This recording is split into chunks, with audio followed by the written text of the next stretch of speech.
Hello, everyone. Good morning, and welcome to American Scouser's Morning Coffee. I'm your host, Timuchin, as always, with Trevor here. Trevor, how are we doing this morning, man? Doing all right. Doing all right. Well, getting ready for the weekend is what it's all about right now. There's a few headlines to get to. I don't know how much stock we put in yesterday's games for. I mean, Arsenal had an easy one.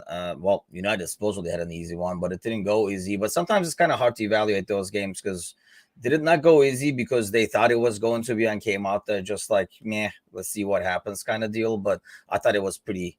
I know my brother, well, he wasn't amused, but he was even making fun of United. He was like, what a comeback and stuff like that after they went down. So, but I guess the biggest news is, so we'll get to that because we were talking about this. I can't remember. Was that like, well, obviously probably like Wednesday morning, right? In terms of like Arthur being nowhere near the lineup. And so we find out today he's fitting just right into this midfield because he has a muscle injury. So I guess here's the thing with this new system, which we'll get to next, we might not need as many midfielders for that role with the rotation. With Curtis kind of on the way and stuff like that down the road too. What do you make of it? Will we ever? I mean, that almost makes it sound like we're not going to even see him after the World Cup at best. Yeah, my big thing with it is why were they so clandestine about it leading up to the Rangers game? Because everybody was just convinced that he was going to get time there, just due to the fact that he had done so much to kind of ramp up his fitness and get ready for that, and that's a perfect game for him to really just get a full first team debut in. And then he didn't even make the bench, and everybody was just going, "What did he?" And you start going down conspiracy theory road that did he like punch a teammate and they just don't want to sow any discourse before the match so close to the kickoff, and they're just lots of things going on. But then it's like, no, he comes out, no, it's just a muscle injury. And yeah, he fits right in to the other two that are a mile away of Ox and Nabby that get muscle injuries just looking at each other wrong. So I guess here's another thing, by the way. So we'll get to the formation that, Klopp wants to say anything but 4-2-3-1, like anything. Yeah. Alan's with us. Good morning, Alan. So he's kind of like going out of his way almost to like make up new numbers. No, we were playing a 7-4-8 or something like that. But so I guess my question is, for that two pivot spot over there, would you feel comfortable if you saw Keita, Curtis Jones, for example, out of the two off the top of my head? I don't think you would ever see like Carvalho or Elliott's over there, but those two, well, let me ask you first. Curtis Jones and Keita, do you see either of them in that two pivot role if this is what we stick with? I don't think either of those guys are particularly adept at being that kind of defensive fulcrum that Hendo and Thiago and Fabinho are in whatever rotation of those three that you want. I think is going to get the job done. Those two, I think, are more offensive minded. Naby, and that's weird with him because he came over with a reputation of just that, a guy that can get the ball and then kind of find the right pass and then get in to an offensive position himself and make himself dangerous. But since he's been at Liverpool, he's really just been forward and not really doing a hell of a lot of defensive work from at least the few games that we've seen him play when he's not injured for 6.5 months. If they're going to keep that shape against anybody even remotely capable of scoring multiple goals, I don't think you can use those guys without having some heavy cover in the back of just keeping everybody in, no running up if you're going to do that, and just try to work through those guys, trying to get the ball to the three line. That way, I don't know. I personally don't think that's the long-winded answer, I don't think they would work. So you're saying no? Yeah, I Yes. mean, especially for Jones, I agree. Keita, I'm not sure on. I mean, Keita's, probably biggest strength is the counter pressing, though. And, you kind of taking that away from him if you put him in that pivot role. It's almost like, could he be that guy behind the forward, the center of the three part, like you're saying? I mean, I would think he would fit better for that role. Probably the same with Curtis. I mean, Curtis is probably, if he comes back, and if he can give spells to, like Diaz and stuff like that, because we've seen him on the wing and he does well. It's almost like better for him to play in a role like that, because the only thing that's I find negative about Curtis at times, apart from sometimes the occasional defensive positioning, the main thing to me is the fact that, sometimes he loses the ball in really bad spots as a midfielder. You can kind of afford to do that as a winger up top, take somebody one-on-one and, like roll the dice with it, but not in midfield in some of the places he does. Same thing with Keita. You don't get that as much with, Hendo and Thiago and stuff like that, unless they get caught on the ball. They're not going to try to take somebody on in midfield. Thiago might do one of his spins, and usually Hendo plays the ball fast. That's how they kind of get out of those situations. But yeah, so when this new system that, obviously we're not playing a new system or anything, but, like in this new system, then we're in a rotation of three players. Or is Arthur would have been one of these other guys, maybe against teams that are, like you're saying, not capable of scoring multiple goals. Yeah, the teams that you're not worried about having to have that extra offensive firepower on the field, or where you can run those guys out, because it gives them a little more freedom if the time comes that they can move up a little bit and not worry about leaving the back line incredibly naked back there. That's something that they can do. But if you have like this coming weekend, if they are going to keep that shape, which they were talking about a little bit on the podcast last night, I don't think they're going to, just because of the fearfulness of what Arsenal can do. That even if the most ravaged of midfields, I don't think you can use that shape with either of those guys as part of that two in front of the center backs. Yeah, so that's where you rely on it. That's why I'm thinking a game like this is, because I had heard some rumors regarding, Thiago having some issue, and that's why he was coming off in the Rangers game kind of thing, but nothing in the press conference today that I saw. So he looks like he's ready to go. It's just a matter of, do you want to roll out Thiago out there every 3 days, 4 days? That's kind of asking for it. Not that, Henderson has been like durable when he plays a lot of games, but I think I still would put, like Fab in there with Hendo.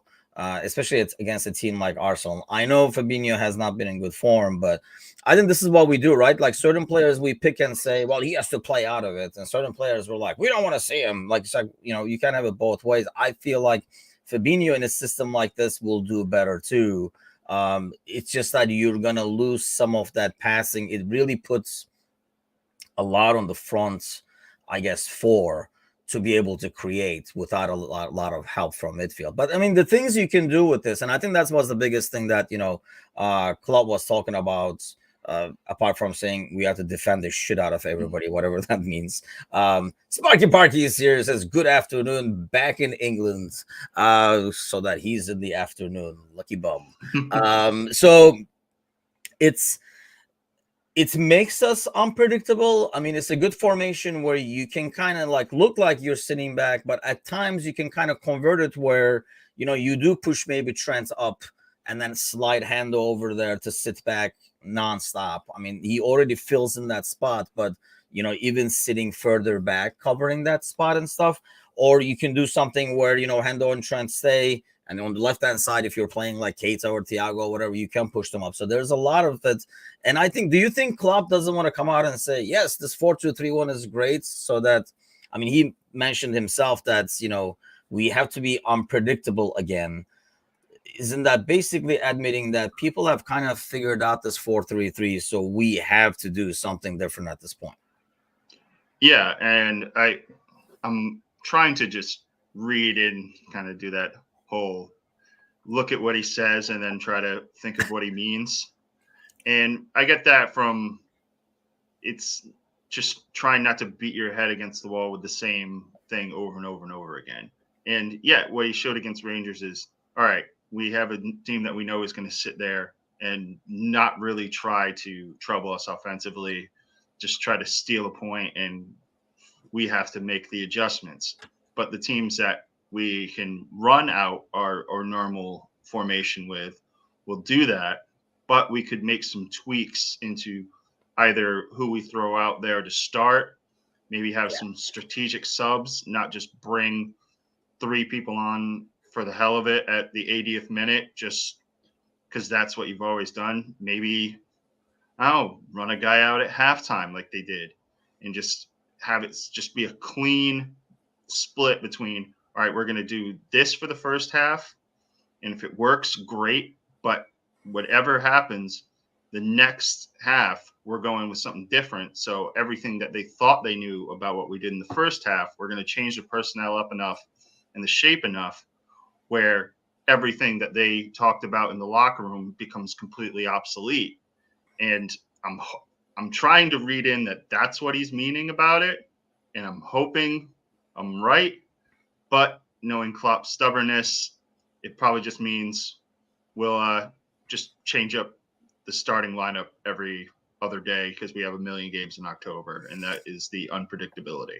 And I think it's like a matter of like admitting that we're not at best at doing what we are, because it's not like, in the past we've done the same thing over and over and over again, basically saying if we do our thing right, it's going to work regardless of what the hell you do over there.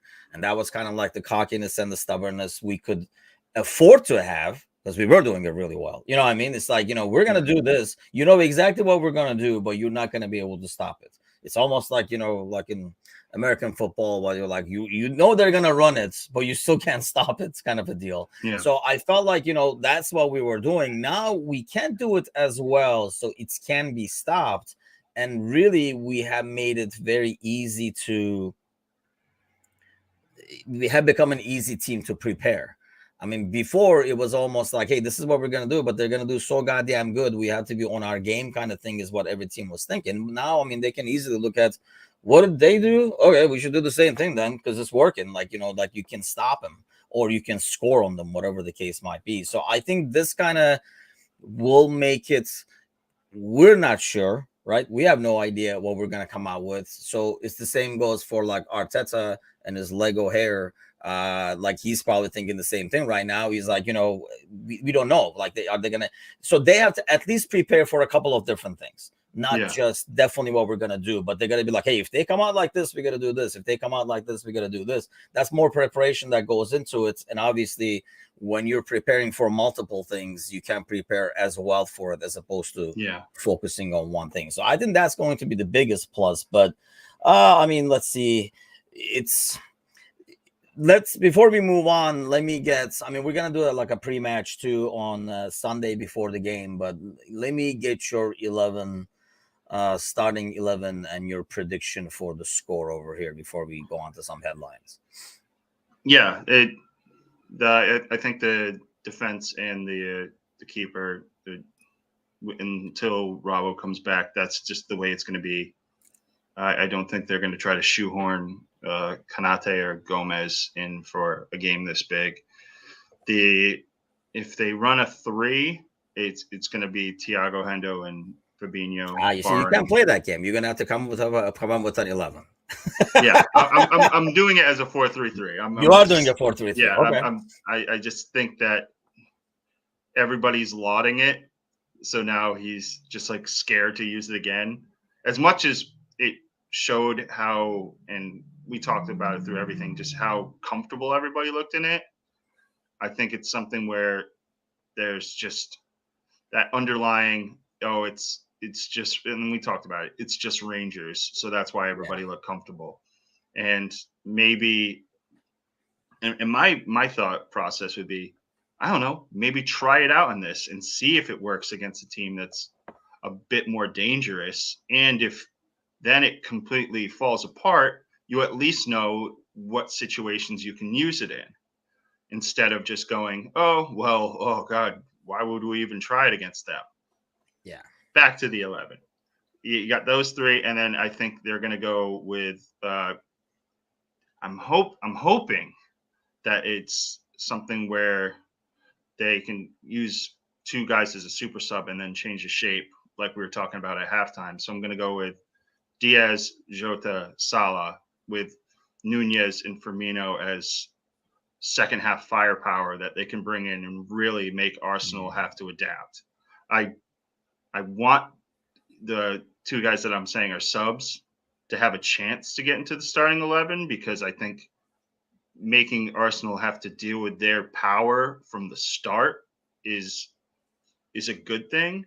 But I just don't think that if they're going to go 4-3-3, that there's room for either of those guys from Jump Street. See, I'm sticking with the 4-2-3-1. But I want, I think Fabinho replaces Thiago, and then we put Jota. We put basically Bobby in for Nunez, but push Jota up flip them, and put Bobby behind him. I think that's an ideal spot for Bobby as well. I was really looking forward to seeing him there against Rangers. He did not do as good as I thought he would, to be honest with you, but that was a team that really sat back, and obviously Arsenal is not going to play that defensive and just like leave one guy up top and park everybody in the bus. So that will give some more space to Bobby. And I think Bobby's passing there could get a lot going with those three, like basically like the two on his sides, and then with Jota up top. And I'm thinking Jota over Nunez just basically for the pressing and stuff like that, knowing the system better and all that kind of stuff. So score prediction? I'm keeping my optimistic hat on. I'm going to go 2-1 to the good guys. I was going to go to the 2-1 to the good guys, but I'm fresh out of optimism these last few weeks after. I used it up. Normally, I'm the pessimist anyway, and I had a spurt over there. Now it's gone. I'm thinking like a 2-2. This is going to be one of those games that's going to be up and down. Sparky Parky is going with is that a 3-1 win? I'm hoping 3, we're away. So it's like the second score. That's what he's going with. But yeah, I mean, this is a huge challenge. I mean, back-to-back huge games. And honestly, wins in these games can kind of turn the season around and put you back in the conversation. Sparky Parky brings out the bad news at the end and says we lose. I'll be honest, like that. I'm probably leaning more towards a poor result than a good result in this one, just because don't worry, there'll be plenty of pessimism when it comes to City when that comes around. I don't think I'm going to be the most rosy person in the world. Alan's going with 2-2. Yeah, that's where I'm at right now, and I would guess, that would be, as hard as it is to say, that would not be a bad result away to Arsenal getting a draw. Based on what we've done so far this season, it's a title race looks really difficult at this stage, but this is what could change that around. And with Arsenal, then against City, you're right back in the conversation, and then we'll see what happens. This is going to be a weird year, so it really how people come back from the World Cup is going to be interesting. So, but we'll have the pre-match once the lineup comes up on Sunday. So at least we'll be not speculating, but talking about what is on the field. So speaking of the I have a bigger question before we move on. Shoot. Do we concede first? That's a big thing. I don't know. I gotta look at the odds, but I would think the odds of us conceding first is always up there, especially against an Arsenal team that's at home. And I spot probably that was one of the things that was a very rare thing to see, right? In the Rangers game. Yeah. Start off really good, score, and then play with the leads so that it gives you some comfort and of like going forward and have the other team chase. And especially, like Rangers, they were never going to come out. They were like, oh, we conceded, let's go at them or something like that. Yeah. They were never going to come out. They were probably going to wait till like 70, 80 and then, roll the dice on the last 10 minutes or something like that to steal a point. You got to figure Arsenal will. I'm just hoping that Arsenal make mistakes coming out of the back and we capitalize on that. And that's why I was saying like Jota and Bobby and stuff like that for like the press factor, so that we can win the ball up there, we can score, get them rattled. Arsenal fans are very much like Fenerbahce fans back home. It's very, very fickle at times at home. So they can turn on that team fast. They're on a high, like, they're on a roll right now, so they haven't behind them. But that stadium can turn on the team really fast. So a couple of balls lost as they try to build up from the back, we might be able to kind of get a goal in and get that kind of like the momentum totally shifted and use their. It's a team that's you don't get that at Anfield. Like certain grounds you don't get that at, but it's a home ground that you can use sometimes the home ground against the home team.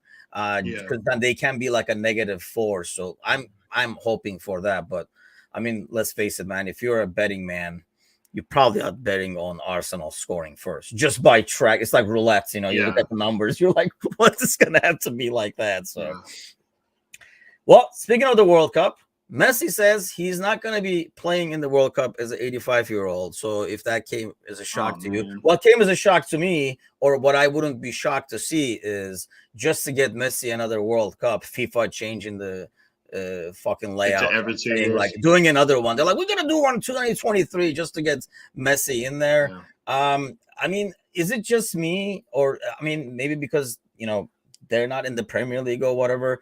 I just want both of them to go away. I mean, they're both great players, but him and Ronaldo, who's going around like a door-to-door salesman saying like, you guys need a striker over here, world class, I can score, like with him and then Messi over here. Is it just me that I just wanted to go away at this point and retire so we can talk about like other people? It's I respect them for everything that they've done over their outstanding careers, but it is something where if you're going to have a conversation with somebody about the sport that is not kind of engulfed in it, they'll just go like, oh, are you a Messi Ronaldo guy? And then there's just 7,000 just spewed messages of absolute garbage that come after it. And you're just going, oh, cool. I just wanted to ask if you liked this formation, or you thought this player took good free kicks. And then we just saw Messi go CR7 best 9,000 times from 475 bots. And then you're going, okay. So for that, yes, the quicker they go off into the sunset, the better, just for general football discourse. But I've had people like ask me that, like almost like, like, oh, you like soccer, so you're like a Ronaldo or a Messi guy, like, pineapples on pizza or no pineapples on pizza kind of a thing. It's just like, dude, like you don't have to, it's not like a soccer requirement to be into one of those guys, but that's like the impression people have for some reason. They treat it like a political affiliation. Yeah. Or you're just sitting there going, I don't particularly care for either. It's like LeBron James. I'm like sitting there. I'm like, okay, I don't like LeBron James, and I didn't like Michael Jordan because all they did was absolutely murder my teams for the entirety of their careers. What is your team, by the way? Hold on, let's get this out. Yeah, it's the Knicks. Oh, well. Yeah.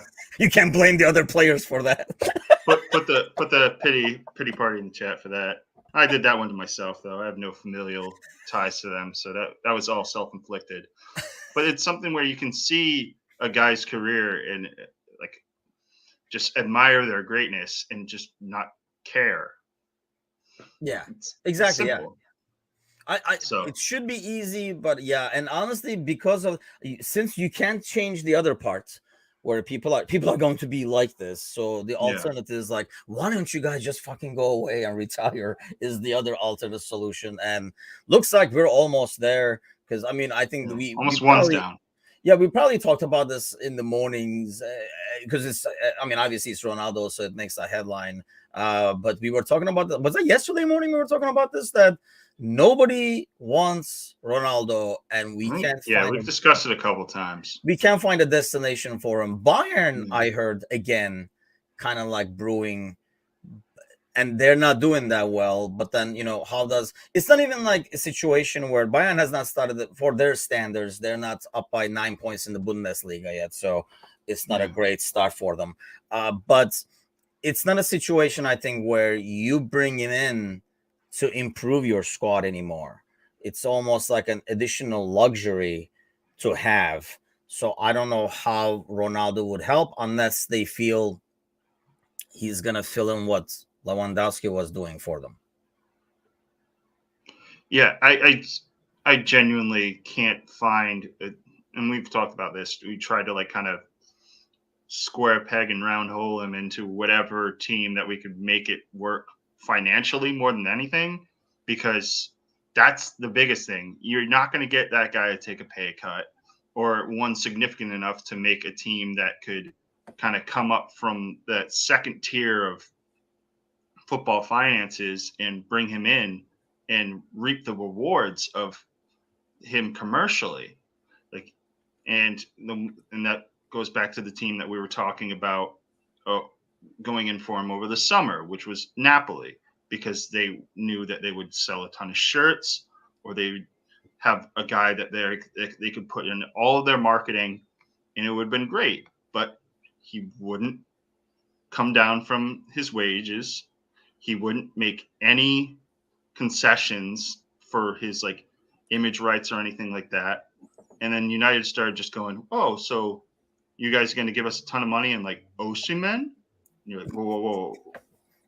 So you want us to not only pay you a hefty fee, but give a young player who plays the same position and is doing it great. And I think he may be a little banged up right now, but that's neither here nor there. That's going into the situation and going, so we're just going to have to deal with all his prima donna stuff.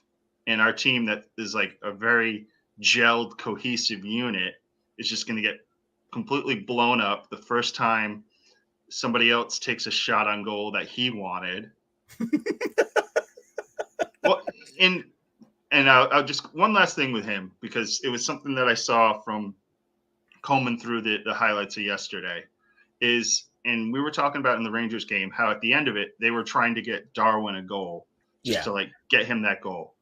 My Lord, the attempts that Man United were making to get Ronaldo his 700th club goal, it was just like you were trying to get an achievement in FIFA, where you would just run and there was 3 separate times where they had like clear shots on goal and they tried to like cut it back to him, and it either got intercepted. And one time he got the ball, and it's almost as if the Cypriot defenders just go, oh, it would be cool if in the record books Ronaldo scored his 700th goal against us.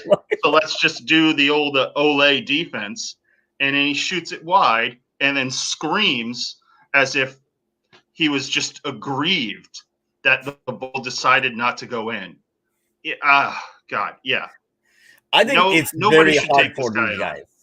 I think it's very hard for these guys, like to be the very top, and then next thing you know, I mean, that has to be a huge, like a humility check, humble pie, whatever you want to call it, like from being like the pinnacle to like, watching the game off the bench with Casemiro has to be one headline I did see this actually. Oh, where'd it go? There we go. Jack Leslie, the first black player, they're giving him an honorary cap because we're talking less than 100 years ago. We were so goddamn racist that he wouldn't be able to get selected to the national team. So they're giving him like an honorary cap. I mean, 137 goals and 400 appearances is mighty good. I mean, I know those days are a lot more different. That's even like before like my grandfather days actually, but yeah, it's a total different brand of soccer. But yeah, I mean, it's shocking, right? I mean, the dude could not, it's amazing. But this is the way humans are, sadly. Hopefully we're on the in Plymouth at the moment. Yeah, I mean, it's I saw that headline and it's almost like, like it gives you the thing. They're like, holy shit. I mean, this is you would consider it pretty recent, and we were way over the top racist. Not so soon. Before we part over here, any games from the weekend that you're looking forward to, aside from obviously our boys playing? I mean, when we were selecting like team of the match of the week, this was kind of a no-brainer. But like, especially on Saturday, like, do you have a game that you're like, I want to watch that? Yeah, it definitely. I think the late game on Saturday is going to be a fun one. Brighton Spurs. Yeah. There's a lot that's going into those, and they talked on the radio this morning about when De Zerbi was at Sassuolo and Conte was at Inter. They had a season where I think they scored a combined 13 goals over 2 games. So I don't think you're going to get that type of just score line, but I think you're going to get 2 teams that will not be fearful of going at one another. And you got a lot of people that can, if they are going to have a 4-3, you got tons of guys in there that are very capable of scoring goals on both sides. Surprisingly saying that with Brighton, but there's some guys that have come up this season and are not afraid to shoot anymore. Yeah, I mean, that's, if you think about it, it's the 3rd against the 4th. And Brighton's actually has a game in hand. And so that's, obviously us, Chelsea, Manchester United over there in that rankings. But yeah, it's almost like, if Tottenham loses that, I don't think it becomes like, they're out of it, they're like dropping and stuff like that. But almost like Brighton losing that one would put him to, this is where you guys probably should be anyway, kind of thing, going for the Europa spots. But I was not too happy when freaking Potter went to Chelsea, because I really like Potter and I really liked watching. I mean, I've been saying it all season in the Premier League show as well. They're like a fun team to watch. It was not against freaking us last week, but overall, that one's going to be a rough one. They're a fun team to watch. Forest Villa. Jeez. Where is that game at? Hold on. Is that at Forest? Where they're that's the Monday one. It is, Nottingham Forest is the home. That's going to be. That is, I mean, if Villa. I think that's one for bettors only. I mean, I was actually reading there with the headline. I think Alex actually sent it to me that, they might give the Forest manager a few more weeks over here. I almost take that as you have till the World Cup to show you can do something with the 165. We were all talking about him getting the sack, and then they just came out and like, no, we signed him to 2025. I'm like, cool. It's like, it's your funeral. Hey, and honestly, like, obviously the dude is a good manager, but I don't like, not every manager can. There are some managers who you give a team to, they kind of like improve that team, add a few pieces and make a good team, right? And there are some managers where you just like dump a bunch of players and they can kind of put a good team together. And I think he's more the former, and they're trying to make him do the latter. And I don't know if that's going to work or not. But I mean, here's another thing. That's the kiss of death too, when the club comes out and they're like, no, he's here to stay. We signed him till whatever. And then like a week later, we're like, you know what? We were thinking we need. We'll pay that buyout anyways. I mean, they are like, if they lose at home to Villa, and, like, drop that. I know it doesn't look like bad right now. I mean, apart from like ridiculous goal differential, they have a -15 and stuff like that. But I mean, they're still like 2 points away from like getting out of the relegation or whatever. But it's the way they're playing. It's the issues they have more than anything else. See, I feel like I don't feel as much that with like Villa, for example, if Villa was down there, because I think they still have players. It's just a matter of figuring out the ideal 11 and things like that. I just don't get that vibe with Forest, man. I hate to say it, but they might go down. And actually, Wolves, I saw Neto is out for the World Cup, so which means he's definitely out for the rest of this month for them. So they're going to be in a world of hurt as well. It's going to be interesting. Another guy that can score goals down for a team that can't score. Exactly. And he's probably one of the few people who actually like create and stuff like that too for that team. But we get to watch one of my most hated players of all time, Diego Costa, in action over there. So can't beat that. I would like to enjoy his misery actually. So I'm all for it. But well, Trevor, thanks a lot. Hopefully we'll catch you on Sunday before the game as well. And then tune in on Sunday pre-match. Once the lineup comes out, we should be on the air like 5 to 10 minutes after that. And then let's go get a win, man. You never know. I know everybody's like really down about the season overall, but like I say, keep that little thing It's of got to turn around sometime. yeah, right. It's just like 2 huge wins, and we're right back in it, baby. Have a great Friday, everybody. Have a great weekend, and hopefully we'll have a great Sunday together. Take care.